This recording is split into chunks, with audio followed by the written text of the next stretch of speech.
ਵਾਹਿਗੁਰੂ ਜੀ ਕਾ ਖਾਲਸਾ ਵਾਹਿਗੁਰੂ ਜੀ ਕੀ ਫਤਿਹ। ਮੈਂ ਤੁਹਾਡੀ ਹੋਸਟ ਨੀਲਮ ਕੌਰ ਤੇ ਮੈਂ ਟੀਵੀ 84 ਦੇ ਸਾਰੇ ਦਰਸ਼ਕਾਂ ਦਾ ਹਾਰਦਿਕ ਸਵਾਗਤ ਕਰਦੀ ਹਾਂ ਪ੍ਰੋਗਰਾਮ ਸੱਚੋ ਸੱਚ ਵਿੱਚ। ਰੋਜ਼ਾਨਾ ਦੀ ਤਰ੍ਹਾਂ ਤੁਹਾਡੇ ਤੇ ਸਾਡੇ ਹਰਮਨ ਪਿਆਰੇ ਡਾਕਟਰ ਅਮਰਜੀਤ ਸਿੰਘ ਮੇਰੇ ਨਾਲ ਬੈਠੇ ਹੋਏ ਨੇ। ਆਓ ਨਾਲ ਮਿਲ ਕੇ ਪ੍ਰੋਗਰਾਮ ਸ਼ੁਰੂ ਕਰਦੇ ਹਾਂ। ਜੀ ਡਾਕਟਰ ਸਾਹਿਬ, welcome to our show. Thank you ਜੀ ਡਾਕਟਰ ਸਾਹਿਬ, 24 ਸਤੰਬਰ 2014 9 ਅੱਸੂ ਨਾਨਕਸ਼ਾਹੀ ਸੰਮਤ 546 ਦਾ ਦਿਨ ਹੈ ਤੇ ਰੋਜ਼ਾਨਾ ਦੀ ਤਰ੍ਹਾਂ ਸਾਡੇ ਦਰਸ਼ਕਾਂ ਨੂੰ ਦੱਸੋ ਕਿ ਅੱਜ ਦਾ ਅਹਿਮ ਮੁੱਦਾ। ਦੇਖੋ ਜੀ, ਅੱਜ ਤੇ ਸਾਰੇ ਭਾਰਤ 'ਚ ਤੇ ਦੁਨੀਆ 'ਚ ਜਿੱਥੇ ਵੀ ਸਾਡੇ ਬਹੁ ਗਿਣਤੀ ਵਾਲੇ ਹਿੰਦੂ ਭਰਾ ਬੈਠੇ ਨੇ ਉਹ ਵਧਾਈਆਂ ਕਰ ਰਹੇ ਨੇ ਇੱਕ ਦੂਜੇ ਨੂੰ। ਕਹਿੰਦੇ ਜੀ ਸਾਡਾ ਜਿਹੜਾ ਮਾਰਸ ਮਿਸ਼ਨ ਸਫਲ ਹੋਇਆ, ਦੁਨੀਆ 'ਚ ਕਿਸੇ ਨੇ ਵੀ ਪਹਿਲੀ ਅਟੈਂਪਟ ਦੇ ਵਿੱਚ ਨਹੀਂ ਸੀ ਵੀ ਸਿੱਧਾ ਜਾ ਕੇ ਵਿੱਚ ਮੰਗਲ ਦੇ ਮਾਰਿਆ। ਸਾਡਾ ਗ੍ਰਹਿ ਉੱਥੇ ਜਾ ਕੇ ਵੱਜਿਆ ਔਰ ਅਸੀਂ ਬਿਲਕੁਲ 450 ਕਰੋੜ ਦੇ ਵਿੱਚ ਹੀ ਉਹ ਕੰਮ ਕਰਤਾ ਹੈ ਜਿਹੜਾ ਅਮਰੀਕਾ 4 ਗੁਣਾ ਜ਼ਿਆਦਾ ਪੈਸਿਆਂ ਨਾਲ ਕਰਦਾ ਸੀ। ਸਭ ਵਧਾਈਆਂ ਦੇ ਰਹੇ ਨੇ ਜੀ। ਸਾਇੰਸਦਾਨਾਂ ਨੂੰ ਵਧਾਈਆਂ ਮਿਲ ਰਹੀਆਂ। ਮੋਦੀ ਜਿਹੜਾ ਭਾਰਤ ਦਾ ਮੇਨ ਪ੍ਰੋਜੈਕਟ ਹੈ ਜਿਹਨੂੰ ਇਹਨਾਂ ਨੇ ਇਸਰੋ ਦਾ ਨਾਮ ਦਿੱਤਾ ਹੋਇਆ, ਇੰਡੀਅਨ ਸਪੇਸ ਰਿਸਰਚ ऑर्गेनाइजेशन, ਉੱਥੇ ਮੋਦੀ ਖਲੋਤਾ, ਉਹ ਵਧਾਈਆਂ ਦੇ ਰਿਹਾ। ਕਹਿੰਦੇ मुझे तो पहले ही मालूम था कि ये जो आपने नाम रखा है Mars orbiter mission MOM, MOM Mangal से मिलेगा और मॉम और मंगल अब एक हो गए। सो ਵਧਾਈਆਂ ਜੀ। ਤੇ ਮੈਨੂੰ ਵੀ ਸਾਡੇ 2-4 ਵੈਲ ਵਿਸ਼ਰਸ ਨੇ ਵੀ ਕਾਲ ਕੀਤੀ ਕਿ ਜੀ ਬੜੀ ਤਰੱਕੀ ਕਰ ਲਈ ਭਾਰਤ ਦੇ ਸਾਇੰਸਦਾਨਾਂ ਨੇ, ਦੇਖ ਲਓ ਸਿੱਧਾ ਜਾ ਕੇ ਮੰਗਲ ਦੇ ਵਿੱਚ ਮਾਰਿਆ। 10 ਮਹੀਨੇ ਦਾ ਪ੍ਰੋਜੈਕਟ ਸੀ, ਇੰਨੇ ਘੱਟ ਪੈਸਿਆਂ ਨਾਲ। ਇੱਕ ਦੋ ਦੂਜੇ ਦੀ ਵੀ ਲਿਖਤਾਂ ਆਈਆਂ ਕਿ ਜੀ ਅਬ ਕਿਆ ਕਹੋਗੇ, ਹਮਾਰੇ ਵਿਗਿਆਨਿਕੋਂ ਨੇ ਕਿਆ ਕਰਕੇ ਦਿਖਾਇਆ ਹੈ। ਜੀ। ਮੈਂ ਕਿਹਾ ਜੀ ਮੈਨੂੰ ਹੁਣ, ਮੈਂ ਸਾਇੰਸਦਾਨ ਤਾਂ ਨਹੀਂ ਹੈ, ਇਸ ਲਈ ਮੈਂ ਹੁਣ ਉਹਦੇ ਵੇਰਵੇ 'ਚ ਤਾਂ ਨਹੀਂ ਜਾਣਾ ਵੀ ਕਿੰਨੇ ਖਰਚੇ ਤੁਸੀਂ ਕੀ ਭੇਜਿਆ, ਟੈਕਨੋਲੋਜੀ ਰਸ਼ੀਆ ਨੇ ਦਿੱਤੀ ਕਿ ਕੀ ਕੀਤਾ। ਨਾਲੇ ਮੋਦੀ ਨੇ 4 ਮਹੀਨੇ 'ਚ ਤਾਂ ਕੋਈ ਸੈੱਟ ਨਹੀਂ ਕੀਤਾ। ਮਨਮੋਹਨ ਸਿੰਘ ਨੇ ਵੀ ਵਿਚਾਰੇ ਨੇ ਢਿੱਲਾ ਜਿਹਾ ਬਿਆਨ ਦਿੱਤਾ ਜੀ ਇਹ ਲੰਬੇ ਵਕਤ ਦੀ ਸਾਡੀ ਇਨਵੈਸਟਮੈਂਟ ਸੀ। ਜੀ।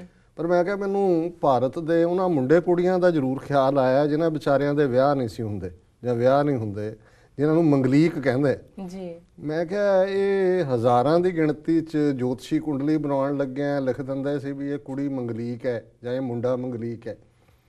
ਤੇ ਫਿਰ ਮੰਗਲੀਕ ਵਾਲਿਆਂ ਦੇ ਨਾਲ ਇਹ ਇੱਕ ਗੱਲ ਜੋੜੀ ਹੋਈ ਹੈ ਕਿ ਮੰਗਲੀਕ ਕੁੜੀ ਦਾ ਜਿਹੜੇ ਮੁੰਡੇ ਨਾਲ ਵਿਆਹ ਹੋਏਗਾ ਉਹ ਮਰ ਜਾਏਗਾ। ਜੀ। ਤੇ ਜੇ ਮੁੰਡੇ ਦਾ ਕੁੜੀ ਨਾਲ ਹੋਇਆ, ਕੁੜੀ ਨਹੀਂ ਹੈ ਮੰਗਲੀਕ, ਉਹ ਮਰ ਜਾਏਗੀ। ਸੋ ਬਹੁਤ ਸਾਰੇ ਤਾਂ ਵਿਚਾਰੇ ਇੱਕ ਦੂਜੇ ਨੂੰ ਲੱਭਦੇ ਆ ਕਿ ਮੰਗਲੀਕ ਦਾ ਵਿਆਹ ਹੀ ਮੰਗਲੀਕ ਨਾਲ ਹੋ ਸਕਦਾ। ਇਸ ਪ੍ਰੋਸੈਸ ਦੇ ਵਿੱਚ ਹੀ ਜਿਹੜੇ ਕੁਆਰੇ ਰਹਿ ਜਾਂਦੇ ਨੇ ਜਾਂ ਕੁਆਰੇ ਰਹਿ ਗਏ ਤੇ ਫਿਰ ਉਹ ਵੀ ਨੇ ਜਿਨ੍ਹਾਂ ਨੂੰ ਉਹ ਮੰਗਲੀਕ ਬਣਾ ਦੇਣ, ਅਪਸ਼ਗਨ ਦੱਸ ਦੇਣ। ਫਿਰ ਵਿਚਾਰੀ ਜਿਵੇਂ ਇੱਕ ਬੀਬੀ ਨੇ ਪਿੱਛੇ ਕੁੱਤੇ ਨਾਲ ਵਿਆਹ ਕੀਤਾ ਜੀ, ਫਿਰ ਉਹ ਜਾਂ ਕੁੱਤੇ ਨਾਲ, ਜਾਂ ਐਸ਼ਵਰਿਆ ਰਾਏ ਜਿਹੜੀ ਬੜੀ ਮਿਸ ਯੂਨੀਵਰਸ ਬਣੀ, ਔਰ ਦੂਜਾ ਉਹਨੇ ਵੀ ਕਿਹਾ ਜੀ ਮੇਰਾ ਪਹਿਲਾ ਵਿਵਾਹ ਤੋਂ ਪੇੜ ਕੇ ਸਾਥ ਹੁਆ ਥਾ, ਦਰਖਤ ਦੇ ਨਾਲ ਵੀ ਵਿਆਹ ਹੋਇਆ। ਸੋ ਹੁਣ ਮੈਂ ਇਹ ਸੋਚਦਾ ਹਾਂ ਵੀ ਇਹ ਇਹਨਾਂ ਦੇ ਸਾਇੰਸਦਾਨਾਂ ਨੂੰ, ਇਹਨਾਂ ਨੂੰ ਇਹ ਕਰਨਾ ਚਾਹੀਦਾ ਹੈ ਵੀ ਇਹ ਜਿਹੜੇ ਹੁਣ ਮੰਗਲਯਾਨ ਜਿਹਦਾ ਨਾਂ ਰੱਖਿਆ ਹੈ, ਇਸ ਨੂੰ ਜਿਹੜਾ 2 ਬਣਾਉਣ, ਉਹਦੀਆਂ ਵਿਜ਼ਿਟਸ ਰੱਖਣ ਹਫ਼ਤੇ 'ਚ। ਜਿੰਨੀਆਂ ਮੰਗਲੀਕ ਕੁੜੀਆਂ ਉਹਨਾਂ ਨੂੰ ਪਹਿਲਾਂ ਇੱਕ ਜਹਾਜ਼ 'ਤੇ ਚੜ੍ਹਾ ਕੇ ਮੰਗਲ ਪਹੁੰਚਾਉਣ, ਉਹਨਾਂ ਨੂੰ ਕਹੋ ਜੀ ਹੁਣ ਮੰਗਲ ਜਾ ਕੇ ਉਹਦੀ ਮਿੱਟੀ ਜਿਹੜੀ ਹੈ ਉਹ ਮੱਥੇ 'ਤੇ ਲਾ ਕੇ ਫਿਰ ਵਾਪਸ ਮੁੜਾਉਣ ਵੀ ਅਸੀਂ ਮੰਗਲ ਲਾ ਦਿੱਤਾ ਗ੍ਰਹਿ ਜੀ। ਤੇ ਇੱਕ ਮੁੰਡਿਆਂ ਦਾ ਲੈ ਜਾਇਆ ਕਰਨ। ਸੋ ਕਈ ਵਾਰ ਮੈਂ ਹੈਰਾਨ ਹੁੰਦਾ ਔਰ ਇਹ ਗੱਲ ਉਹਨੇ ਬਾਰਬਰਾ ਕ੍ਰੋਸਟ, ਨਿਊਯਾਰਕ ਟਾਈਮ ਦੀ ਬਿਊਰੋ ਚੀਫ ਸੀ ਦਿੱਲੀ ਦੇ ਵਿੱਚ ਲੰਬਾ ਵਕਤ, ਬਾਅਦ ਦੇ ਵਿੱਚ ਪਹਿਲਾਂ professor of journalism C Punjab university Chandigarh 'ਚ ਲੰਬਾ ਵਕਤ ਰਹੀ, ਔਰ ਨਵੰਬਰ 84 ਦੀ ਜਿਹੜੀ ਸਿੱਖ ਨਸਲਕੁਸ਼ੀ ਵੀ ਉਹਨੇ ਆਪਣੀਆਂ ਅੱਖਾਂ ਨਾਲ ਦੇਖੀ। ਹਮੇਸ਼ਾ ਸਿੱਖਾਂ ਨਾਲ ਹਮਦਰਦੀ ਵੀ ਰੱਖਦੀ ਰਹੀ ਜੀ। ਉਹਨੇ ਇੱਕ ਕਿਤਾਬ ਲਿਖੀ ਹੈ ਇੰਡੀਆ ਇਨ ਦਾ 21st ਸੈਂਚੁਰੀ, ਕਾਫੀ ਕੁਝ ਸਾਲ ਪਹਿਲਾਂ ਦੀ ਆਈ ਹੋਈ ਹੈ ਕਿਤਾਬ। ਤੇ ਉਹਦੇ 'ਚ ਉਹਨੇ ਕਿਹਾ, ਕਹਿੰਦੇ ਕਿ ਵੀ ਇਸ ਦੇਸ਼ ਦੇ ਵਿੱਚ ਅਜੀਬ ਕਿਸਮ ਦੇ ਲੋਕ ਨੇ, ਈਵਨ ਇਹਨਾਂ ਦੇ ਸਾਇੰਸਦਾਨ ਵੀ ਇੱਕ ਪਾਸੇ ਉਹ ਸਾਇੰਸ ਦੀ ਗੱਲ ਕਰਨਗੇ ਜਿਹੜੀ ਕਿ ਓਬਵੀਅਸਲੀ ਜਿਹੜੀ ਐਡਵਾਂਸ ਗੱਲ ਹੁੰਦੀ ਹੈ, ਪਰ ਦੂਸਰੇ ਪਾਸੇ ਉਹਨਾਂ ਦਾ ਇਹ ਵੀ ਵਿਸ਼ਵਾਸ ਹੈ ਕਿ ਜਦੋਂ ਇਹ ਸੈਟੇਲਾਈਟ ਅਰਥ ਦੇ ਉੱਤੋਂ ਦੀ ਲੰਘਦੀ ਹੈ, ਜਦੋਂ ਸਾਈਂ ਬਾਬੇ ਦੇ ਆਸ਼ਰਮ ਕੋਲੋਂ ਲੰਘਦੀ ਹੈ ਤਾਂ ਉਹਦੇ 'ਤੇ ਕੋਈ ਅਸਰ ਹੁੰਦਾ ਵੀ ਸਾਈਂ ਬਾਬਾ ਇੰਨਾ ਪਾਵਰਫੁਲ ਹੈ ਕਿ ਉਹਦਾ ਅਸਰ ਵੀ ਜਿਹੜਾ ਉਹ ਔਰਬਿਟ ਕਬੂਲਦੀ ਹੈ। ਸੋ ਹੁਣ ਜੇ ਤੁਸੀਂ ਇਹਨਾਂ ਸਾਰਿਆਂ ਨੂੰ ਰਲਾ ਮਿਲਾ ਕੇ ਦੇਖੋ, ਚਲੋ ਐਫਰਟ ਸਾਇੰਸਦਾਨਾਂ ਦਾ ਲੰਬਾ ਹੈ, ਮਨਮੋਹਨ ਸਿੰਘ ਨੇ ਇਨਵੈਸਟ ਕੀਤਾ ਹੈ, ਜਾਂ ਨਹਿਰੂ ਦੀ ਵਿਜ਼ਨ ਸੀ, ਜਾਂ ਰਸ਼ੀਅਨ ਟੈਕਨੋਲੋਜੀ ਹੈ, ਉਹੀ ਇਹਨਾਂ ਨੂੰ ਥੋੜ੍ਹਾ ਬਹੁਤ ਮਾਣ ਦੇਣ ਦੇ ਲਈ ਜਿਹੜਾ ਉਹ ਐਨਕਰੇਜ ਕਰਦੇ ਨੇ। ਲੇਕਿਨ ਇਹਦੇ ਨਾਲ ਕਿਵੇਂ ਮਿੱਥ ਜੁੜੀ ਹੈ। ਹੁਣ ਮੋਦੀ ਚੜ੍ਹ ਪਿਆ, ਜਦੋਂ ਅਸੀਂ ਗੱਲ ਕਰ ਰਹੇ ਹਾਂ ਅਮਰੀਕਾ ਦੇ ਟੂਰ ਦੇ ਲਈ, ਸੈਚਰਡੇ ਉਹਨੇ ਐਡਰੈਸ ਕਰਨਾ। ਉਧਰੋਂ ਮੋਦੀ ਦੇ ਵਰਤ ਦੀ ਗੱਲ ਆ ਗਈ ਜੀ, ਰਾਮਨੌਮੀ ਹੈ। ਰਾਮਨੌਮੀ ਜਿਹੜੀ ਹੈ ਉਹ ਵਰਤ ਰੱਖਦਾ ਹੈ, ਨਿੰਬੂ ਪਾਣੀ ਪੀਏਗਾ, ਦੂਜਾ ਹੋਏਗਾ। ਹੁਣ ਇਹ ਰਾਮਨੌਮੀ ਦਾ ਸੰਬੰਧ 9 ਰਾਤਾਂ 10ਵਾਂ ਦੁਸਹਿਰਾ, ਔਰ ਇਹਦਾ ਸੰਬੰਧ ਹੈ ਕਿ ਜੀ ਜਦੋਂ ਜਿੱਤਿਆ ਯੁੱਧਿਆ ਨੂੰ, ਰਾਵਣ ਨੂੰ ਮਾਰਿਆ, ਫਿਰ ਇੱਕ ਇਹਨਾਂ ਦੀ ਕਹਾਣੀ ਹੈ ਕਿ ਵੀ ਕਿਵੇਂ ਰਾਮਚੰਦਰ ਉੜਨ ਖਟੋਲੇ ਦੇ ਵਿੱਚ ਜਿਹੜੇ ਨੇ ਸ੍ਰੀਲੰਕਾ ਤੋਂ ਅਯੁੱਧਿਆ ਆਏ ਜੀ। ਹੁਣ ਉੜਨ ਖਟੋਲੇ ਨੂੰ ਜਦੋਂ ਅਸੀਂ ਗਰੋ ਹੁੰਦੇ ਹੋਏ ਉਦੋਂ ਇਹ ਆਮ ਹੁੰਦਾ ਸੀ ਕਿ ਜੀ ਇਹ ਸਾਡੀ ਸਾਇੰਸ ਟੈਕਨੋਲੋਜੀ ਇੰਨੀ ਐਡਵਾਂਸ ਸੀ, ਉੜਨ ਖਟੋਲੇ ਐਕਚੁਅਲੀ ਹਵਾਈ ਜਹਾਜ਼ ਸੀ ਕਿ ਰਾਮਚੰਦਰ ਤੇ ਸੀਤਾ ਲਛਮਣ ਨੂੰ ਪਿੱਛੇ ਬਿਠਾਇਆ ਹੋਣਾ ਡਿੱਕੀ 'ਚ, ਕਿ ਵੀ ਉਹ ਉੜਨ ਖਟੋਲੇ ਦੇ ਵਿੱਚ ਉੜ ਕੇ ਆਏ ਸੀ। ਉੜਨ ਖਟੋਲਾ ਜਹਾਜ਼ ਹੀ ਹੁੰਦਾ ਸੀ ਜੀ। ਫਿਰ ਇਸੇ ਤਰ੍ਹਾਂ ਜੇ ਉਹ ਅਗਨੀ ਬਾਣ ਦੀ ਗੱਲ ਕਰਦੇ ਸੀ ਕਿ ਜੀ ਮਹਾਭਾਰਤ ਦਾ ਅਗਨੀ ਬਾਣ, ਉਹ ਕਹਿੰਦੇ ਜੀ ਇਹ ਜਿਹੜੇ ਅੱਜ ਨਿਊਕਲੀਅਰ ਟਿਪਡ ਨੇ ਬੋਮਬਸ, ਇਹ ਐਕਚੁਅਲੀ ਜਿਹੜੇ ਅਗਨੀ ਬਾਣ ਸੀ ਇਹ ਤੀਰ ਦੇ ਉੱਤੇ ਨਿਊਕਲੀਅਰ ਲੱਗਾ ਹੋਇਆ ਸੀ, ਉਹੀ ਛੱਡਦੇ ਸੀ। ਇਹ ਨਿਊਕਲੀਅਰ ਟੈਕਨੋਲੋਜੀ ਸੀ। ਸੋ ਹੁਣ ਇਸ ਰਾਮਨੌਮੀ ਦੇ ਨਾਲ ਟ੍ਰਿਪ ਵਰਤ ਤੇ ਦੂਜੇ ਪਾਸੇ ਇਧਰ ਉੜਨ ਖਟੋਲੇ ਤੇ ਰਾਮਚੰਦਰ ਜੀ ਆਏ ਸੀ, ਇਧਰ ਮੋਦੀ ਜਿਹੜੇ ਨੇ ਉੱਥੋਂ ਸੀ ਆਫ ਕਰਕੇ ਆਏ ਨੇ ਜੀ ਸਾਡਾ ਮੰਗਲਯਾਨ ਅਸੀਂ ਜਿਹੜਾ ਉਹ ਮੰਗਲ ਦੇ ਦੁਆਲੇ ਆਰਬਿਟ ਕਰੇਗਾ ਜੀ। ਪਰ ਦੂਸਰੇ ਪਾਸੇ ਤੁਸੀਂ ਦੇਖੋ ਇਹਨਾਂ ਦੀ ਮਿਨਿਸਟਰੀ ਹਿਊਮਨ ਡਿਵੈਲਪਮੈਂਟ ਮਿਨਿਸਟਰੀ ਹੈ, ਸਮ੍ਰਿਤੀ ਇਰਾਨੀ ਹੁਣ ਲਾਈ ਹੋਈ ਹੈ, ਪਹਿਲਾਂ ਮੁਰਲੀ ਮਨੋਹਰ ਜੋਸ਼ੀ ਸੀ। ਹੰਡਰਡਸ ਆਫ ਕਰੋੜਸ ਇਸ ਗੱਲ ਦੇ ਲਈ ਫੰਡ ਕੀਤੇ ਹੋਏ ਨੇ ਪਹਿਲਾਂ ਵੀ ਜਾਂ ਹੁਣ ਵੀ, ਜਿਹੜੇ ਉਹਨਾਂ ਨੇ ਰੱਖੇ ਹੈ ਜੋਤਿਸ਼। ਹੁਣ ਜੋਤਿਸ਼ ਦੇ ਵਿੱਚ ਜਿਹੜੇ ਗ੍ਰਹਿ ਸਭ ਤੋਂ ਖਤਰਨਾਕ, ਜਿੱਦਾਂ ਮੈਂ ਮੰਗਲੀਕ ਕੁੜੀਆਂ ਦਾ ਜ਼ਿਕਰ ਵਿਚਾਰੀਆਂ ਦਾ ਕੀਤਾ, ਕੁਆਰੀਆਂ ਹੀ ਰਹਿ ਜਾਂਦੀਆਂ, ਪੰਡਤ ਕੁੰਡਲੀ 'ਚ ਮੰਗਲੀਕ ਬਣਾ ਦਿੰਦੇ ਨੇ, ਉਹਦੇ 'ਚ ਜਿਹੜੇ ਸਭ ਤੋਂ ਖਤਰਨਾਕ ਗ੍ਰਹਿ ਰੱਖੇ ਹੋਏ ਨੇ ਜਿਹੜੇ ਉਹ ਮੰਗਲ ਤੇ ਸ਼ਨੀਚਰ। ਸ਼ਨੀਚਰ ਸਾਡਿਆਂ 'ਚੋਂ ਵੀ ਕਈਆਂ ਨੂੰ ਚੰਬੜਿਆ, ਹੁਣ ਇੱਥੇ ਤਾਂ ਨਹੀਂ ਆਉਂਦੇ ਨੇ, ਤਾਂ ਤੇਲ ਮੰਗਣ ਆਉਂਦੇ ਸੀ, ਮੋਰੀ ਵਾਲਾ ਪੈਸਾ ਪਾਤਾ, ਪਰ ਸ਼ਨੀ ਦੇ ਮੰਦਰ 4 ਚੁਫੇਰੇ ਖੁੱਲ੍ਹ ਗਏ। ਮੰਗਲ ਉਸ ਤੋਂ ਵੀ ਹਾਵੀ ਹੈ, ਘਰਾਂ 'ਚ ਹੁਣ ਤੱਕ ਹੁੰਦਾ ਰਿਹਾ ਜੀ, ਸਿਰ ਨਹੀਂ ਨਹਾਉਣਾ ਮੰਗਲ ਨੂੰ, ਨਹੀਂ ਮੰਗਲ ਨੂੰ ਇਹ ਕੰਮ ਨਹੀਂ ਕਰਨਾ। ਤੁਸੀਂ ਅਜੇ ਵੀ ਦੇਖੋ ਕੋਈ ਸਗਨ ਵਿਆਹ, ਇੰਪੈਕਟ ਇਹਨਾਂ ਦੇ ਕੀ ਨੇ ਹਿੰਦੂ ਥਾਟ ਦੇ, ਤੁਸੀਂ ਕੋਈ ਫੰਕਸ਼ਨ ਜਿਹੜੇ ਨੇ ਉਹ ਮੰਗਲਵਾਰ ਨੂੰ ਬਹੁਤ ਘੱਟ ਦੇਖੋਗੇ ਜੀ। ਮੰਗਲਵਾਰ ਵਿਹਲਾ ਹੁੰਦਾ ਤੇ ਸ਼ਨੀ ਤਾਂ ਚਲੋ ਹੁਣ ਸ਼ਨੀ ਦੇ ਮੰਦਰਾਂ ਥੱਲੇ ਜਾ ਕੇ ਕੋਈ ਪੰਡਤ ਨੂੰ ਦੇ ਦੂ ਕੇ ਕਢਾ ਲੈਂਦੇ ਹੋਣੇ ਵੀ ਸ਼ਨੀ ਹਾਵੀ ਹੈ ਕਿ ਮੰਗਲ ਹਾਵੀ ਹੈ ਜੀ।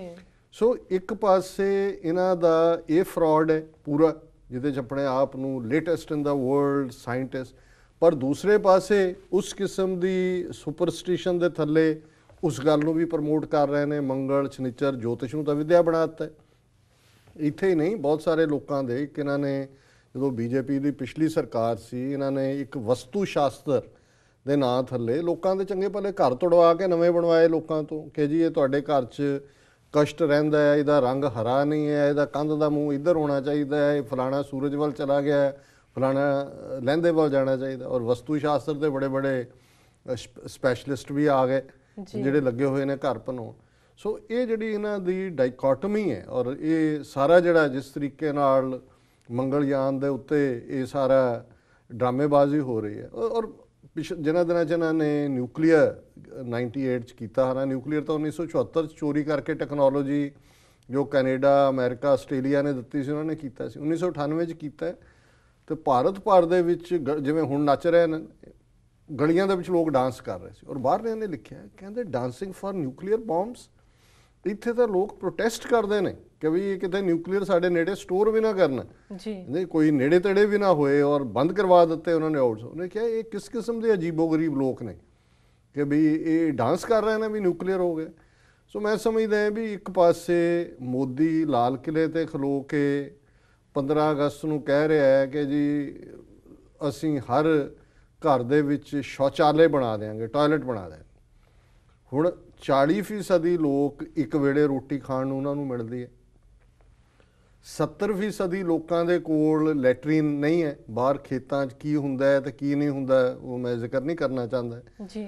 ਕਿਸ ਲੈਵਲ ਦੀ ਸੈਨੀਟੇਸ਼ਨ ਹੈ, ਬਜਾਏ ਕਿ ਇਸ ਗੱਲ ਨੂੰ ਸੈਲੀਬ੍ਰੇਟ ਕੀਤਾ ਜਾਏ ਕਿ ਭਾਈ ਅਸੀਂ ਲੋਕਾਂ ਦੀਆਂ ਮੁੱਢਲੀਆਂ ਲੋੜਾਂ ਪੂਰੀਆਂ ਕੀਤੀਆਂ ਨੇ, ਵਿਚ should be the cause of celebration.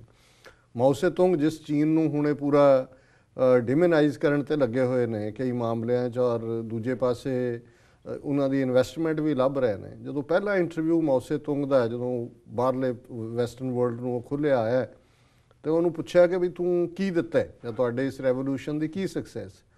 ਉਹਨੇ ਕਿਹਾ ਜੀ ਹੋਰ ਤਾਂ ਨਹੀਂ ਹੈ, ਐਟਲੀਸਟ ਮੈਂ ਹਰ ਚੀਨੀ ਨੂੰ ਕਮੀਜ਼, ਉਹਦੇ ਪੈਰ 'ਚ ਜੁੱਤੀ ਔਰ ਉਹਦੇ ਸਿਰ ਤੇ ਛੱਤ ਦਿੱਤੀ ਹੈ ਜੀ। ਇਹ ਸਕਸੈਸ ਹੁੰਦੀ ਕਿ ਜਦੋਂ ਤੁਸੀਂ ਲੋਕਾਂ ਦੀਆਂ ਪਹਿਲੀਆਂ ਮੁੱਢਲੀਆਂ ਚੀਜ਼ਾਂ, ਔਰ ਆਮ ਸਾਡੇ ਵੇਲੇ ਵੀ ਇਹ ਵਰਡ 3 ਯੂਜ਼ ਹੁੰਦੇ ਸੀ, ਕੁੱਲੀ ਗੁੱਲੀ ਝੁੱਲੀ।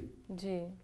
ਹੁਣ ਝੁੱਲੀ ਜਿਹੜੀ ਹੈ ਕੱਪੜੇ ਨੂੰ ਕਹਿੰਦੇ ਨੇ, ਗੁੱਲੀ ਜਿਹੜੀ ਹੈ ਖੁਰਾਕ ਨੂੰ ਕਹਿੰਦੇ ਨੇ, ਕੁੱਲੀ ਝੌਂਪੜੀ ਨੂੰ ਕਹਿੰਦੇ ਨੇ ਕਿ ਕੁੱਲੀ ਗੁੱਲੀ ਝੁੱਲੀ, ਕਿ ਰੋਟੀ ਕੱਪੜਾ ਮਕਾਨ। ਇਹ ਮੁੱਢਲੀਆਂ ਲੋੜਾਂ ਨੇ। ਹੁਣ ਜੇ ਤਾਂ ਇਸ ਮੁਲਕ ਦੇ ਹਾਕਮਾਂ ਨੇ 67 ਸਾਲ 'ਚ ਲੋਕਾਂ ਦੀਆਂ ਇਹ ਲੋੜਾਂ ਪੂਰੀਆਂ ਕੀਤੀਆਂ ਹੁੰਦੀਆਂ, ਫਿਰ ਤੁਸੀਂ ਹੁਣ ਇਹਨਾਂ ਦੇ ਲਈ 450 ਕਰੋੜ ਹੈ ਜੀ, ਅਸੀਂ ਤਾਂ ਬਹੁਤ ਘੱਟ ਕੀਤਾ। ਤੁਸੀਂ ਜੇ ਇਹਨਾਂ ਦੇ ਸਾਰੇ ਬਜਟ ਜਾਂ ਦੂਜੇ ਤੀਜੇ ਮੜਾਓ, ਜਿੰਨੀ ਵੱਡੀ ਫੌਜ ਇਹਨਾਂ ਨੇ ਸਾਇੰਸਦਾਨਾਂ ਦੇ ਨਾਂ ਥੱਲੇ ਇਕੱਠੀ ਕਰਦੇ ਨੇ, ਮਿਲਟਰੀ ਦੇ ਨਾਂ ਥੱਲੇ, ਫੌਜ ਦੇ ਨਾਂ ਥੱਲੇ, ਜੇ ਹੁਣ ਤੁਹਾਡੇ ਕੋਲ ਨਿਊਕਲੀਅਰ ਹੈਗਾ, ਪਾਕਿਸਤਾਨ ਕੋਲ ਵੀ ਨਿਊਕਲੀਅਰ ਹੈ, ਲਾਈਨ ਤੁਸੀਂ ਉਹਨਾਂ ਦੀ ਕ੍ਰਾਸ ਨਹੀਂ ਕਰ ਸਕਦੇ। ਤੁਸੀਂ ਐਡੇ ਸੋ ਲੈਫਟੀਨੈਂਟ ਜਨਰਲ, ਮੇਜਰ ਜਨਰਲ, ਫੌਜ 2 ਮਿਲੀਅਨ ਫੌਜ ਕਾਹਦੇ ਲਈ ਰੱਖੀ ਹੋਈ ਹੈ ਜੀ। ਔਰ ਉਹੀ ਕੋਈ ਬਰਾਸੋ ਮਾਰ ਕੇ ਬੈਲਟ ਚਮਕਾਉਣ ਤੇ ਲੱਗੇ ਹੋਏ ਨੇ, ਕੋਈ ਪ੍ਰੈਸ ਕਰਨ ਤੇ ਲੱਗੇ ਹੋਏ ਨੇ। ਹੁਣ ਆਰਮੀ ਚਾਈਨਾ ਕੋਲ ਵੀ ਹੈ, ਲਾਰਜੈਸਟ ਆਰਮੀ ਹੈ, ਉਹਨਾਂ ਦੀ ਪੀਪਲ ਫਰੈਂਡਲੀ ਆਰਮੀ ਹੈ। ਉਹ ਜਿਹੜੀ ਆਰਮੀ ਹੈ ਚਾਈਨਾ ਦੀ, ਉਹ ਸੜਕਾਂ ਵੀ ਬਣਾਉਂਦੀ ਹੈ ਲੋਕਾਂ ਲਈ, ਪੁਲ ਵੀ ਬਣਾਉਂਦੀ ਹੈ, ਸਕੂਲ ਵੀ ਬਣਾਉਂਦੀ ਹੈ। ਸਾਰਾ ਦਿਨ ਬੈਲਟ ਪਾਲਿਸ਼ ਨਹੀਂ ਕਰਦੇ ਉਹ, ਜੇ ਸ਼ੂ ਪਾਲਿਸ਼ ਕਰਨ ਤੇ ਨਹੀਂ ਲਾਏ ਹੋਏ। ਜਿਹੜੇ ਕਲੋਨੀਅਲ ਆਰਮੀ ਨੂੰ ਜਿਹੜੀ ਬ੍ਰਿਟਿਸ਼ਰਸ ਨੇ ਰੱਖਿਆ ਸੀ ਵੀ ਇਹ ਕਿਤੇ ਸੋਚਣ ਨਾ ਲੱਗ ਜਾਣ ਫੌਜੀ, ਜੇ ਸੋਚਣਗੇ ਹਥਿਆਰ ਇਹਨਾਂ ਕੋਲ ਨੇ, ਕੱਲ੍ਹ ਨੂੰ ਰਿਵੋਲਟ ਨਾ ਕਰ ਦੇਣ। ਸੋ ਸਾਰਾ ਦਿਨ ਪੈਰ ਖੜਕਾਉਣ ਤੇ ਬਰਾਸੋ ਮਾਰਨ ਤੇ ਜਿਹੜਾ ਇਸ ਕੰਮ ਤੇ ਲਾਇਆ ਹੋਇਆ ਸੀ। ਸੋ ਇਹਨਾਂ ਦਾ ਉਹੀ ਪਾਰਟ ਜਿਹੜਾ ਜਿਹਨੂੰ ਇੱਕ ਫੋਕੀ ਬੱਲੇ ਬੱਲੇ, ਜੇ ਅਸੀਂ ਬਹੁਤ ਵੱਡੀ ਪਾਵਰ ਬਣ ਗਏ ਹਾਂ, ਅਸੀਂ ਬਹੁਤ, ਔਰ ਇੱਥੇ ਅਮਰੀਕਾ ਦੇ ਵਿੱਚ ਰਾਦਰ ਇਹ ਠੀਕ ਹੈ, ਪਹਿਲੀ ਕਿਉਰੋਸਿਟੀ ਸੀ, ਔਰ ਕਈਆਂ ਨੂੰ ਇਹ ਲੱਗਣ ਲੱਗ ਗਿਆ ਜੀ ਇੰਡੀਆ ਇੰਨਾ ਵੱਡਾ ਦੇਸ਼, ਜੇ ਮਾਰਚ ਪਹੁੰਚ ਗਿਆ ਤੁਸੀਂ ਕਹਿੰਦੇ ਹੋ ਇੰਡੀਆ ਟੁੱਟ ਜਾਏਗਾ। ਮੈਂ ਕਿਹਾ ਜੀ ਪਹਿਲਾ ਜਿਹੜਾ ਬੰਦਾ ਹੈ ਸਪੇਸ ਦੇ ਵਿੱਚ ਕਿਹਨੇ ਭੇਜਿਆ ਸੀ ਜੀ? ਜਦੋਂ ਕੋਲਡ ਵਾਰ ਸ਼ੁਰੂ ਹੋਈ, ਸੈਕੰਡ ਵਰਲਡ ਵਾਰ ਖਤਮ ਹੋਇਆ, ਸੋਵੀਅਤ ਯੂਨੀਅਨ ਇੱਕ ਪਾਵਰ ਦੇ ਤੌਰ ਤੇ ਉੱਭਰੀ। ਸੋਵੀਅਤ ਯੂਨੀਅਨ ਔਰ ਅਮਰੀਕਾ ਦੇ ਵਿੱਚ ਫਿਰ ਸਪੇਸ ਦੇ ਲਈ ਕੰਪੀਟੀਸ਼ਨ ਸੀ। ਸਭ ਤੋਂ ਪਹਿਲਾ ਬੰਦਾ ਸੋਵੀਅਤ ਯੂਨੀਅਨ ਨੇ ਜਿਹੜਾ ਉਹ ਸਪੇਸ ਦੇ ਵਿੱਚ, ਯੂਰੀ ਗਾਗਰਿਨ ਉਹਦਾ ਨਾਂ ਸੀ, ਮੈਨੂੰ ਅੱਜ ਤੱਕ ਵੀ ਯਾਦ ਹੈ, ਉਹ ਗਿਆ ਸੀਗਾ। ਲੇਕਿਨ ਔਰ ਸਟਰੋਂਗ ਰੈੱਡ ਆਰਮੀ ਸੀ, ਨਿਊਕਲੀਅਰ ਵਾਰਹੈਡ ਅਮਰੀਕਾ ਕੋਲੋਂ ਉਹਨਾਂ ਕੋਲ ਜ਼ਿਆਦਾ ਸੀ, ਟੈਕਨੋਲੋਜੀ 'ਚੋਂ ਕਿਤੇ ਸਪੇਸ ਟੈਕਨੋਲੋਜੀ ਕਿਤੇ ਅੱਗੇ ਸੀ। ਕੀ ਇਹਦੇ ਨਾਲ ਸੋਵੀਅਤ ਯੂਨੀਅਨ ਦਾ ਟੁੱਟਣਾ ਰੁਕ ਗਿਆ ਜੀ? ਉਸ ਸਾਰੀ ਟੈਕਨੋਲੋਜੀ ਤੇ ਉਧਰ ਦੇ ਬਾਵਜੂਦ ਇੱਧਰ ਉਹ ਸਪਰੈਡ ਕਰ ਰਹੇ ਸੀ। ਚੈਕੋਸਲੋਵਾਕੀਆ 'ਚ ਵੜ ਗਏ, ਪੋਲੈਂਡ 'ਚ ਵੜ ਗਏ, ਅਫਗਾਨਿਸਤਾਨ 'ਚ ਵੜ ਗਏ, ਹੰਗਰੀ 'ਚ ਵੜ ਗਏ। ਇੰਨਾ ਐਕਸਪੈਂਸ਼ਨਿਸਟ ਡਿਜ਼ਾਈਨ ਸੀ, ਪਰ ਇਨ ਦਾ ਐਂਡ 15 ਟੁਕੜੇ ਹੋਏ ਉਹਦੇ। ਕਿਉਂਕਿ ਜਦੋਂ ਤੁਸੀਂ ਜਿਹੜੀਆਂ ਮੁੱਢਲੀਆਂ ਲੋੜਾਂ ਨੇ ਲੋਕਾਂ ਦੀਆਂ, ਜਦੋਂ ਭੁੱਖੇ ਮਰਨ ਲੱਗ ਗਏ, ਸੋਵੀਅਤ ਇਕਨੋਮੀ ਥੱਲੇ ਨੂੰ ਡਿੱਗ ਪਈ, ਕਿੱਥੇ ਗਿਆ ਸਪੇਸ ਪ੍ਰੋਗਰਾਮ, ਕਿੱਥੇ ਗਏ ਨਿਊਕਲੀਅਰ ਟੈਕਨੋਲੋਜੀ ਜੀ? ਸੋ ਅਸੀਂ ਸਮਝਦੇ ਹਾਂ ਇਹੀ ਹਾਲ ਉਸੇ ਰਸਤੇ ਤੇ। ਔਰ ਜਦੋਂ ਕਈ ਸਾਡੇ ਕਹਿਣਗੇ ਜੀ ਇਹ ਨਹੀਂ ਟੁੱਟਣਾ, ਤੁਸੀਂ ਐਵੇਂ ਸੋਵੀਅਤ ਯੂਨੀਅਨ ਯੂਗੋਸਲਾਵੀਆ ਦੀ ਗੱਲ, ਮੈਂ ਕਹਿਣਾ ਜੀ ਦੇਖ ਲਓ ਉਸੇ ਰਸਤੇ ਤੇ ਤੁਰੇ ਹੋਏ ਹੋ, ਫੋਕੀ ਬੱਲੇ ਬੱਲੇ ਐਵੇਂ ਲੋਕਾਂ ਨੂੰ ਵੇਚਣ ਲਈ। ਹੁਣ ਇਹ ਜਿਹੜਾ ਮੰਗਲਯਾਨ ਵੇਚਣਗੇ ਲੋਕਾਂ ਨੂੰ ਜਿਨ੍ਹਾਂ ਦੇ ਕੋਲ ਖਾਣ ਨੂੰ ਰੋਟੀ ਨਹੀਂ ਹੈ ਜਾਂ ਜਿਨ੍ਹਾਂ ਦੇ ਕੋਲ ਮੁੱਢਲੀਆਂ ਸਹੂਲਤਾਂ ਨਹੀਂ ਨੇ। ਸੋ ਇਹ ਇੱਕ ਵੱਖਰਾ ਸੈਕਟਰ ਹੈ ਜਿਹਦਾ ਬੱਲੇ ਬੱਲੇ ਦੇ ਵਿੱਚ ਯਕੀਨ ਰੱਖਦਾ ਹੈ। ਇਹਨੂੰ ਮੋਦੀ ਕੀ ਪ੍ਰਾਪਤੀ, ਹੁਣ ਮੋਦੀ ਨੇ 4 ਮਹੀਨੇ 'ਚ ਪ੍ਰਾਪਤੀ ਕਰ ਲਈ, ਲੇਕਿਨ ਇਹ ਇਹਨਾਂ ਦਾ ਸੈਲਿੰਗ ਚਿਪ ਹੈ। ਔਰ ਅਮਰੀਕਾ ਨੂੰ ਵੀ ਦੱਸਣ ਲਈ ਜੀ ਜੇ ਤੁਸੀਂ ਸੁਪਰ ਪਾਵਰ ਹੋ, ਦੇਖੋ ਅਸੀਂ ਤੀਸਰਾ ਦੇਸ਼ ਬਣ ਗਏ ਹਾਂ ਮਾਰਸ ਦੇ ਵਿੱਚ ਦੇ ਔਰਬਿਟ 'ਚ ਆਪਣਾ ਯਾਨ ਭੇਜਣ ਵਾਲੇ। ਸੋ ਹੁਣ ਤੁਸੀਂ ਵਧਾਈ ਨਹੀਂ ਦਿੱਤੀ ਮੈਨੂੰ ਕਿ ਵੀ ਇੰਨਾ ਮਿਸ਼ਨ ਵੱਡਾ ਮੋਦੀ ਜੀ ਨੇ ਅਕੰਪਲਿਸ਼ ਕੀਤਾ ਹੈ। ਕਿੱਥੇ ਉਹ ਚਾਹ ਵੇਚਦਾ ਸੀ, ਕਿੱਥੇ ਹੁਣ ਮੰਗਲ ਦੇ ਉਹਦੇ ਥੱਲੇ ਗੇੜੇ ਲਾ ਰਹੇ ਜੀ। ਦੂਸਰੀ ਗੱਲ, ਅੱਜ ਸਾਡਾ ਜਿਹੜਾ ਡਿਸਕਸ਼ਨ ਪਾਰਟ ਹੈ ਟੌਪਿਕ, ਕਿ ਵੀ ਪੰਜਾਬ 'ਚ ਸ਼ਰਾਬ ਦੇ ਠੇਕੇ 10 ਗੁਣਾ ਇਹਨਾਂ ਨੇ ਖੋਲ੍ਹੇ, ਬਾਦਲ ਕਲੈਨ ਨੇ ਜੀ। ਡਰੱਗੀ ਪੰਜਾਬ ਬਣਾ ਦਿੱਤਾ। ਆਪਣੀਆਂ ਇਹਨਾਂ ਦੀਆਂ ਰਿਪਰੈਜ਼ੈਂਟੇਸ਼ਨਸ ਕੋਰਟਸ ਨੇ। 60% ਜਿਹੜੇ ਨੇ ਸਕੂਲ ਗੋਇੰਗ ਮੁੰਡੇ, 40% ਕੁੜੀਆਂ ਡਰੱਗਸ 'ਚ ਨੇ। ਦੁਰਾਚਾਰ ਦੇ ਅੱਡੇ ਪੰਜਾਬ ਭਰ ਦੇ ਵਿੱਚ ਨੇ। ਹੁਣ ਇੱਕ ਗੱਲ ਰਹਿ ਗਈ ਸੀ, ਜੂਆਬਾਜ਼ੀ ਤੇ ਬੈਟਿੰਗ, ਗੈਂਬਲਿੰਗ ਐਂਡ ਬੈਟਿੰਗ। ਉਹ ਜਿਹੜੀ ਅੱਜ ਦੀ ਖਬਰ ਮੇਨ ਟ੍ਰਿਬਿਊਨ ਦੀ ਹੈ, ਔਨਲਾਈਨ ਲੋਟਰੀ, ਔਰ ਉਹਦੇ 'ਚ ਇਹ ਉਹਨਾਂ ਨੇ ਕਿਹਾ ਕਿ ਜੀ ਪੰਜਾਬ ਦੇ ਵਿੱਚ ਔਨਲਾਈਨ ਲੋਟਰੀ ਪੰਜਾਬ ਸਰਕਾਰ ਸ਼ੁਰੂ ਕਰ ਰਹੀ ਜੀ। ਔਰ ਇਸ ਤੋਂ ਇਲਾਵਾ ਜਿਹੜਾ ਹੋਰਸ ਬੈਟਿੰਗ, ਘੋੜਿਆਂ ਦੇ ਉੱਤੇ ਜਿੰਨੇ ਵੀ ਹੁਣ ਰੇਸ ਕੋਰਸ ਨੇ, ਇਹ ਵੀ ਅੰਗਰੇਜ਼ਾਂ ਦੇ ਸ਼ੌਕ ਚੌਂਚਲੇ, ਜਿਵੇਂ ਕ੍ਰਿਕਟ ਉਹਨਾਂ ਦੀ ਗੇਮ ਹੈ, ਔਰ ਕਲਕੱਤੇ ਦੇ ਵਿੱਚ, ਦਿੱਲੀ ਦੇ ਵਿੱਚ ਰੇਸ ਕੋਰਸ ਕਿ ਜੀ ਥੋਰੋ ਬ੍ਰੈਡ ਘੋੜਿਆਂ ਦੇ ਉੱਤੇ ਤੁਸੀਂ ਪੈਸਾ ਲਾਉਂਦੇ ਹੋ, ਹੈ ਜੀ, ਸ਼ਰਤ ਜੂਆ, ਉਹ ਬੈਟਿੰਗ ਕਹਿ ਦਿੰਦੇ ਇਹਨੂੰ, ਹੈ ਇੱਕ ਡਿਫਰੈਂਟ ਕਾਈਂਡ ਹੈ ਜੀ ਗੈਂਬਲਿੰਗ ਦੀ, ਉੱਥੇ ਉਹ ਬੈਟਿੰਗ ਹੈ। ਤੇ ਇੱਥੇ ਇਹਨਾਂ ਨੇ ਹੁਣ ਇਹ ਦੋਨੋਂ ਹੀ ਪੰਜਾਬ ਦੇ ਵਿੱਚ ਜਿਹੜੀ ਹੈ ਰੇਸ ਕੋਰਸ ਮੈਦਾਨ ਵੀ ਖੋਲ੍ਹਣਗੇ ਘੋੜਿਆਂ ਦੇ ਉੱਤੇ ਬੈਟਿੰਗ ਲਾਉਣ ਲਈ, ਔਰ ਔਨਲਾਈਨ ਵੀ। ਔਰ ਉਹਦੀ ਜਿਹੜੀ ਆਲਰੇਡੀ 3 ਸਟੇਟਾਂ ਨੇ ਹਿੰਦੁਸਤਾਨ 'ਚ ਜਿਨ੍ਹਾਂ ਦੇ ਵਿੱਚ ਇਹ ਔਨਲਾਈਨ ਲੋਟਰੀ ਐਕਸੈਪਟੇਬਲ ਰਹੀ ਹੈ, ਮਿਜ਼ੋਰਮ, ਸਿੱਕਮ ਔਰ ਨਾਗਾਲੈਂਡ। ਔਰ ਇਸ ਨੂੰ ਇਹਨਾਂ ਨੇ ਆਧਾਰ ਬਣਾਇਆ ਜੀ ਅਸੀਂ ਇਹਦੇ 'ਚੋਂ ਰੈਵਨਿਊ ਜਨਰੇਟ ਕਰਾਂਗੇ। ਔਰ ਉਹਨਾਂ ਦਾ ਅੰਦਾਜ਼ਾ ਹੈ ਕਿ ਜੀ ਅਸੀਂ 105 ਕਰੋੜ ਦਾ ਰੈਵਨਿਊ ਆਲਰੇਡੀ ਜਿਹੜੀ ਅਸਾਮ ਜਾਂ ਨੋਟ ਅਸਾਮ, ਮਿਜ਼ੋਰਮ ਜਾਂ ਸਿੱਕਮ ਲੋਟਰੀ ਜਨਰੇਟ ਕਰਦੀ ਹੈ। ਹੁਣ ਆਲਰੇਡੀ ਪੰਜਾਬ ਦੇ ਵਿੱਚ ਵੀ ਕੁਛ ਆਊਟਲੈਟਸ ਜਿਹਦੇ ਵਿੱਚ ਆਲਮੋਸਟ ਡਬਲ ਦਾ ਆਊਟਲੈਟ ਸੀ ਜਿਹੜੇ ਕਿ ਹੁਣ ਇਹਨਾਂ ਨੇ ਬੰਦ ਕੀਤੇ ਹੋਏ ਨੇ, 105 ਕਰੋੜ ਉਹ ਜਨਰੇਟ ਕਰਦੇ ਨੇ। ਉਹਨਾਂ ਦਾ ਕਹਿਣਾ ਹੈ ਕਿ ਜੀ ਇਹਦੀ ਮਿਜ਼ੋਰਮ ਜਾਂ ਨਾਗਾਲੈਂਡ ਦੀ, ਉਹ ਕਹਿੰਦੇ ਨੇ ਜੀ ਅਸੀਂ 24 ਡਰਾਅ ਕੱਢਿਆ ਕਰਾਂਗੇ ਆਨਲਾਈਨ ਜੀ, ਔਰ ਉਹਦੇ ਚੋਂ ਅਸੀਂ ਜਿਹੜਾ ਹੈ ਇੰਨੇ 100 ਕਰੋੜ ਜਿਹੜਾ ਕਰਾਂਗੇ 3000 ਲੋਕੇਸ਼ਨਾਂ ਦੇ ਉੱਤੇ, ਇਹ ਅਸੀਂ ਇਸ ਨੂੰ ਸਪਰੈਡ ਕਰਾਂਗੇ। ਔਰ 105 ਕਰੋੜ ਜਿਹੜਾ ਇਹ ਸਾਲ ਦਾ ਅਸੀਂ ਹੁਣ ਜੂਆ ਖੜਾ ਕੇ ਪੰਜਾਬ ਦੇ ਬੱਚਿਆਂ ਨੂੰ, ਲੋਕਾਂ ਨੂੰ ਇਹ ਜਨਰੇਟ ਕਰਾਂਗੇ। ਹੁਣ ਇਸ ਨੂੰ ਕਹਿੰਦੇ ਨੇ ਕਿ ਵੀ ਜੇ ਮਲਾਹ ਹੀ ਬੇੜੀ ਡੋਬਣ ਤੇ ਆ ਜਾਏ ਜੀ, ਔਰ ਭਾਈ ਗੁਰਦਾਸ ਜੀ ਨੇ ਕਿਹਾ ਕਿ ਵੀ ਜੇ ਮਾਂ ਹੀ ਪੁੱਤ ਨੂੰ ਜ਼ਹਿਰ ਦੇ ਦੇ ਤਾਂ ਉਸ ਪੁੱਤ ਨੂੰ ਕੌਣ ਬਚਾ ਸਕਦਾ ਜੀ। ਬਿਲਕੁਲ। ਤੇ ਜੇ ਮਲਾਹ ਨਹੀਂ ਮਿੱਥਿਆ ਕਿ ਵੀ ਉਹਨੇ ਬੇੜੀ ਡੋਬਣੀ ਹੈ ਤੇ ਫਿਰ ਉਸ ਬੇੜੀ ਦੇ ਮੁਸਾਫਰਾਂ ਨੂੰ ਕੌਣ ਬਚਾ ਸਕਦਾ। ਸੋ ਮੈਂ ਇਹ ਸਮਝਦਾ ਕਿ ਇਹ ਪਾਸਾ ਰਹਿ ਗਿਆ ਸੀ ਆਲਰੇਡੀ। ਅਮਲੀ, ਡਰੱਗੀ, ਸ਼ਰਾਬੀ ਇੰਨੇ ਸਕੂਲ ਬਿਨਾਂ ਟੀਚਰਾਂ ਤੋਂ ਹੋਣਗੇ, ਲੇਕਿਨ ਸ਼ਾਇਦ ਹੀ ਕੋਈ ਲੋਕੇਸ਼ਨ ਪੰਜਾਬ ਦੀ ਉਹ ਸਕੂਲ ਦੇ ਨੇੜੇ ਹੋਏ, ਬੱਚੀਆਂ ਦਾ ਸਕੂਲ ਹੋਏ, ਗੁਰਦੁਆਰੇ ਦੇ ਨੇੜੇ ਹੋਏ ਜਿੱਥੇ ਠੇਕੇ ਨਾ ਹੋਣ। ਹੁਣ ਇਹਨਾਂ ਦੇ ਜਿਹੜੇ ਇਹਨਾਂ ਨੇ ਬੂਥ ਪਰ ਡਰਾਅ ਕੱਢਣੇ ਨੇ ਔਰ ਕਿੰਨੇ ਹਜ਼ਾਰ ਬੂਥ ਬਣਾਉਣਗੇ ਆਨਲਾਈਨ ਦੇ, ਅੱਗੋਂ ਵੇਚਣਗੇ, ਉਹਨਾਂ ਦੇ ਬਾਹਰ ਲੰਮੀਆਂ ਭੀੜਾਂ ਲੱਗੀਆਂ ਹੋਣਗੀਆਂ। ਕਈ ਜਿਹੜੇ ਨੇ ਉਹ ਕਈ ਟਿਕਟਾਂ ਖਰੀਦਣਗੇ ਕਿ ਜੀ ਅਸੀਂ ਮਿਲੀਅਨਰ ਬਣਨਾ ਔਰ ਦੂਜਾ ਹੋਣਾ। ਜਿਹੜੇ ਹੁਣ ਬਚੇ ਹੋਏ ਨੇ ਡੱਗੀਆਂ ਤੋਂ ਉਹ ਇੱਧਰਲਾ ਜੂਆ ਖੇਡਣਗੇ। ਬਾਕੀ ਜਿਹੜੇ ਨੇ ਰੇਸ ਕੋਰਸ ਘੋੜਿਆਂ ਦੇ ਮੈਦਾਨਾਂ ਦੇ ਬਾਹਰ ਬੈਠੇ ਸ਼ਰਤਾਂ ਲਾ ਰਹੇ ਹੋਣਗੇ ਵੱਡੀਆਂ, ਲੱਖ ਦੀਆਂ, 2 ਲੱਖ ਦੀਆਂ। ਉਹ ਬੈਟਿੰਗ ਗੇਮਾਂ ਤੇ ਪਹਿਲਾਂ ਹੀ ਲੱਗਦੀ ਹੈ, ਹੁਣ ਦੂਜੇ ਵੀ ਪਾਰਟਾਂ ਤੇ ਲੱਗੇਗੀ। ਸੋ ਇਸ ਸਿਚੁਏਸ਼ਨ 'ਚ ਜਿਹੜੇ ਪਹੁੰਚਾਉਣ ਵਾਲੇ ਨੇ, ਔਰ ਅੱਜ ਜਦੋਂ ਅਸੀਂ ਧਾਰਮਿਕ ਲੀਡਰਸ਼ਿਪ ਦੇ ਹਵਾਲੇ ਨਾਲ ਗੱਲ ਕਰਦੇ ਹਾਂ, ਪੰਜਾਬ ਦੇ ਵਿੱਚ ਪੰਥਕ ਸਰਕਾਰ ਹੈ, ਅਕਾਲੀ ਦਲ 90 ਸਾਲ। ਹੁਣ ਵੀ ਜਦੋਂ ਬਾਦਲ ਨੂੰ ਲੱਗਦਾ ਵੀ ਉਹਦੀ ਕੁਰਸੀ ਇਨਸਿਕਿਉਰ ਹੋਣ ਲੱਗੀ, ਫਿਰ ਪੰਥ ਦੀ ਦੁਹਾਈ ਦਿੰਦਾ ਹਰਿਆਣਾ ਕਮੇਟੀ ਦੇ ਮਾਮਲੇ 'ਚ ਕਿ ਜੀ ਸਿੱਖ ਕੌਮ, ਅਸੀਂ ਅਬਦਾਲੀ ਨੂੰ ਹਰਾਇਆ, ਅਸੀਂ ਮੁਗਲਾਂ ਨੂੰ ਹਰਾਇਆ, ਮੈਂ ਸ਼ਹੀਦੀ ਪਾ ਜਾਵਾਂਗਾ ਅਕਾਲ ਤਖਤ ਤੇ ਆ ਕੇ, ਮੈਂ ਟੁੱਟਦੀ ਨਹੀਂ ਦੇਖ ਸਕਦਾ, ਮੇਰੇ ਸਾਹਮਣੇ ਸ਼੍ਰੋਮਣੀ ਕਮੇਟੀ ਟੁੱਟ ਰਹੀ ਹੈ, ਮੈਂ ਜਿਹੜਾ ਕਿਉਂ ਜਿਹਾ ਸਿੱਖ ਮੈਂ ਘੁਮਾਵਾਂਗਾ ਹਿਸਟਰੀ 'ਚ ਜੀ। ਪਰ ਇਹ ਬਾਦਲ ਘੋੜਮਾ, ਇਹਨਾਂ ਦੇ ਨਾਲ ਲੱਗੇ ਹੋਏ ਇਹਨਾਂ ਦੇ ਦੁਮ ਛੱਲੇ, ਇਹਨੂੰ ਕਿਵੇਂ ਜਸਟੀਫਾਈ ਕਰਨਗੇ ਕਿ ਉਹ ਗਵਰਨਮੈਂਟ ਜਿਹੜੀ ਤੰਬਾਕੂ ਨੂੰ ਪ੍ਰਮੋਟ ਕਰਦੀ ਹੈ। ਮੈਂ ਖਬਰ ਪਿਛਲੇ ਦਿਨਾਂ 'ਚ ਡਿਸਕਸ ਨਹੀਂ ਸੀ ਕੀਤੀ ਕਿ ਇਹਨਾਂ ਨੇ ਵੈਟ ਘਟਾਇਆ ਔਰ ਟੋਬੈਕੋ ਕੰਜ਼ੰਪਸ਼ਨ ਜਿਹੜੀ ਹੈ ਪੰਜਾਬ ਦੇ ਵਿੱਚ 3 ਗੁਣਾ ਜ਼ਿਆਦਾ ਵੱਧ ਗਈ। ਪੰਜਾਬ ਪਹਿਲੀਆਂ 3-4 ਤੰਬਾਕੂ ਕੰਜ਼ਿਊਮ ਕਰਨ ਵਾਲੀਆਂ ਸਟੇਟਾਂ 'ਚ ਆ ਗਿਆ।